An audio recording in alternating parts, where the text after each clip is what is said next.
আসসালামু আলাইকুম। আজকে আপনাদেরকে দেখাবো একটি গ্যাস ফ্লো মিটার বা গ্যাস রিডিং ডিজিটাল মিটারকে কিভাবে ইনস্টলেশন করতে হয় এবং এটি পাওয়ার কানেকশন দিয়ে কিভাবে রান করবেন।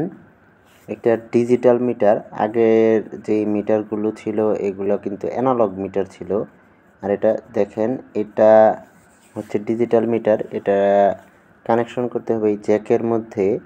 নতুন মিটার এটা খোলার পরে আমি ওয়্যারিংটা দেখাচ্ছি।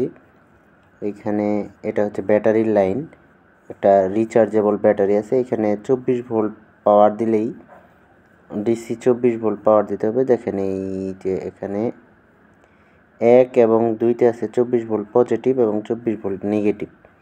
এই জ্যাকের মধ্যে লাল এবং এই ব্লু কালারের যে পয়েন্টটা আছে এই পয়েন্টের মধ্যে 24 ভোল্ট দিলেই হবে।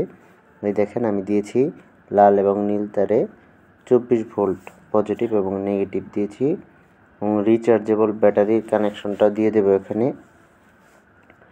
এই যে এই সাদা পয়েন্ট আছে রিচার্জেবল ব্যাটারি, দেখেন পাওয়ার দিয়েছি, রান হয়ে গেছে। তো এটার মধ্যে কোনো সেটিং টেটিং দেওয়া লাগে না। যদি সেটিং করতে চান নিচে বাটন আছে, যদি কোনো সেটিং লাগে তাহলে দেওয়া যায়, তবে এটা নর্মালি ইনস্টলেশন করা থাকে। দেখেন এটি মডেল নাম্বার, এই যে রিচার্জেবল ব্যাটারিটি আমি কানেকশন করে দিয়েছি। এই ছিল আজকের ভিডিও, ধন্যবাদ।